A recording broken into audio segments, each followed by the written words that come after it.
Hi, I'm Greg Watson from Watson Real Estate. This is our website up here above me, and this is a great source of information for you as a landlord or even as property managers around things like the videos, through to the downloads, blog, newsletter and seminars.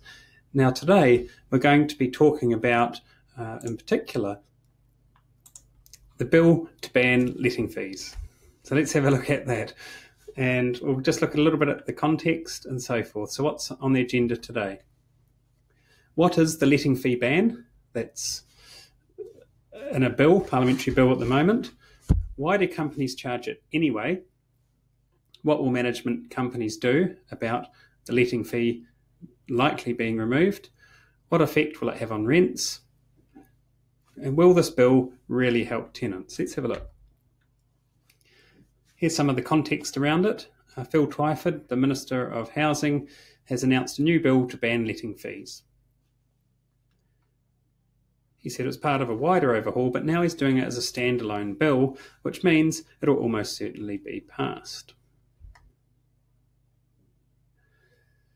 He says that this bill could put up to $47 million into the pockets of Kiwi families each year, that is, by not having to pay letting fees when renting, to which I disagree, but we'll come to that later.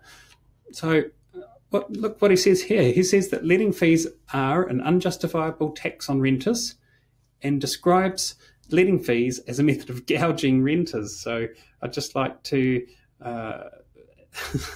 take issue with the gouging side of things, but let's talk about that in a moment. Let's talk about, why do companies charge a letting fee? Effectively, it's to offset the costs involved in the finding and leasing of property to tenants. That's really what a letting fee does. So let's just stop the bus here a minute, Mr. Twyford, and let's have a talk about what we do in order to let properties, the work that is done that the letting fee covers. And there's quite a bit.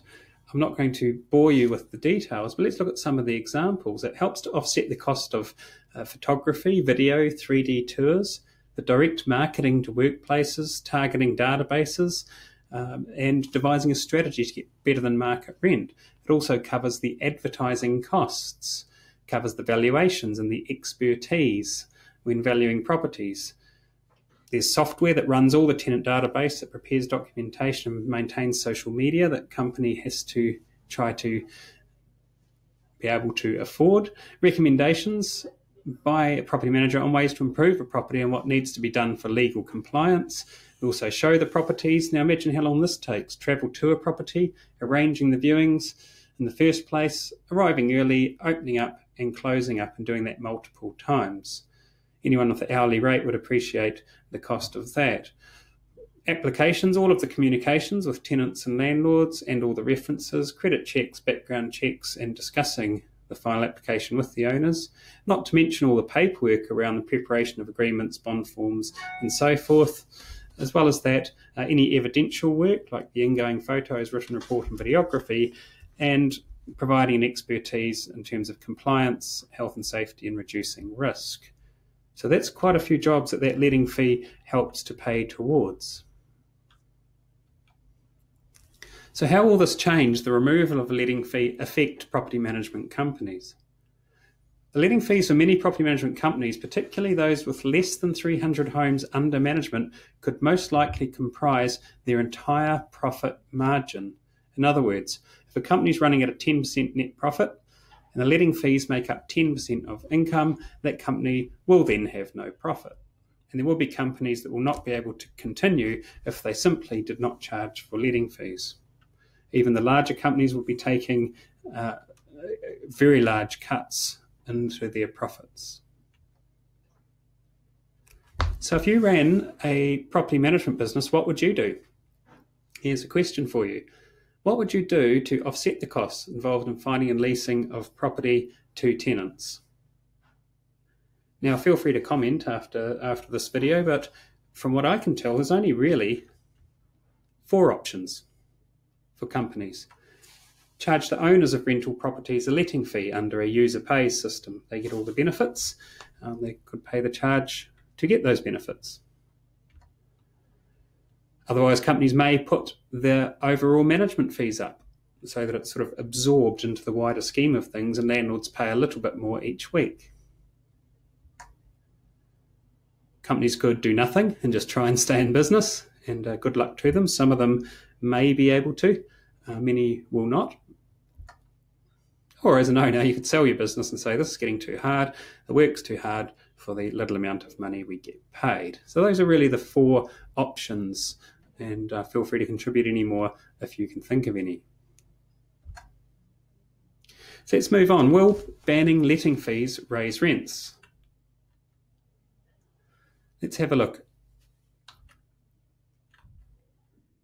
Bill Twyford says that as around half of all Kiwis now live in rented homes, this bill could put $47 million into the pockets of the families each year, and he did not expect the rents to rise in response. Now, people who follow this line of thinking tend to refer to Scotland, that introduced letting fees, and that rents did not seem to increase in direct response to this. I would like to look at that in more detail to see if that is in fact accurate. What does National think? Judith Collins and National Party, she says if landlords have to pay the cost, they'll have to get the money back from somewhere, or else they'll simply take a hit, she says. It seems logical that landlords would meet a cost that was previously met by tenants in order to keep margins stable and simply spread that cost throughout the year. So in other words, they will probably either take a hit or increase the rents. Now, what does Treasury say? Because they're always interesting to know.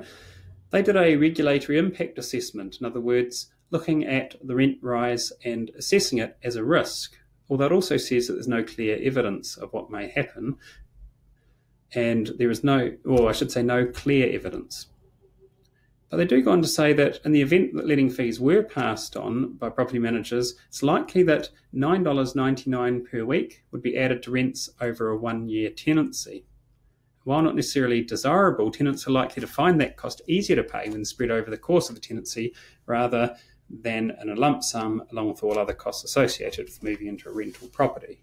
In other words, the initial letting fee of what is often a week's rent of $452 on average is a barrier. So let's look at that. If Treasury is saying $10 a week, the average tenancy is over 2 years, and $10 a week increase is $1,040, which is considerably more than the $452 that they would pay if they're paying a letting fee at the beginning of the tenancy based on the average length of a tenancy.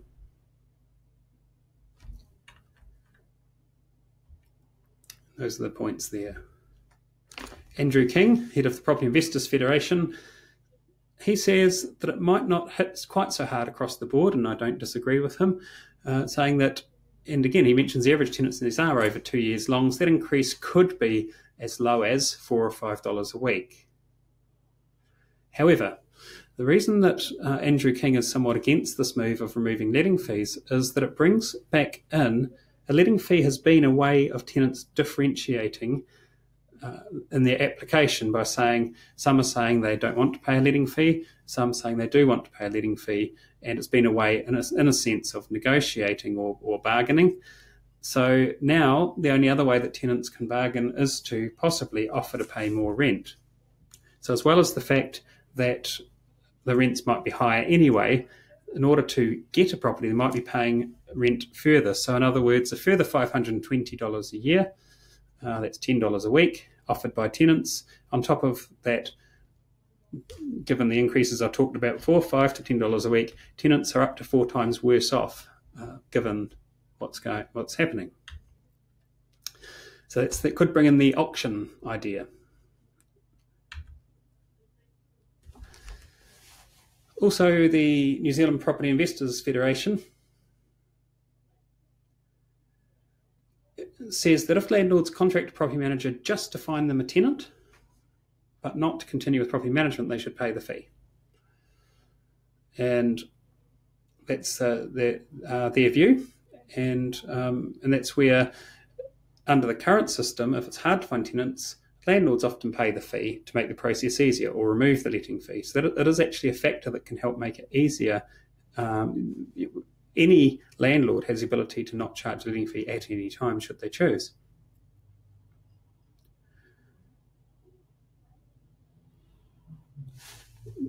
And so he's saying maybe don't take it away, but just make it a choice, make it market driven.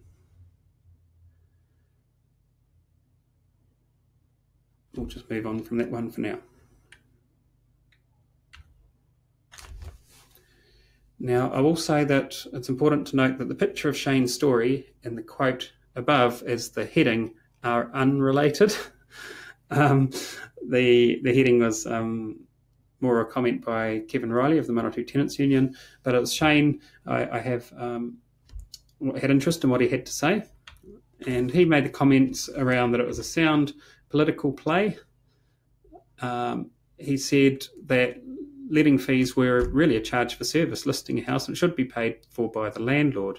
He does go on to say, of course, no one really wants to pay it, and neither landlords or tenants, but he does go on to say that the real estate agents and the market should sort itself out. But I'll just go back to that earlier comment that I said that some companies possibly may be able to survive by not charging, others will not. Those that can may not. So what will it mean for the rental market? And this was comments by the Real Estate Institute, who said that if the government really wanted to help people renting, it should be regulating the property management market. And I absolutely agree. Absolutely agree. It's an unregulated market. So Bindi Norwell, the Real Estate Institute of New Zealand Chief Executive Officer, says that any person can be a property manager without having anything safe and secure in place. And she says that the Real Estate Institute has a concern of who's going to cover the cost. And when they canvassed members, that there was, in fact, quite a mixed reaction. Mostly are supportive, most of them are supportive, and that it makes it easier for people to get into homes, but it's a financial impact on businesses that will be somewhat trickier. So therefore, it comes back to the idea that the fees might be passed on to landlords, landlords may pass the fees on to renters. So in summary, what's going to happen? Companies will most probably charge the owners a letting fee, and they'll have to show very good value in doing so by showing methods and techniques to help owners earn considerably more money than they would if they did things themselves. Letting fee isn't a fee for doing nothing. It's certainly not gouging, as Mr. Twyford would have us believe. Rents will most likely increase. It will be easier for tenants to get into homes, but once they're into them, they'll probably be worse off. And it is likely that both tenants and landlords will be worse off financially. All of these are just my opinions and a roundup.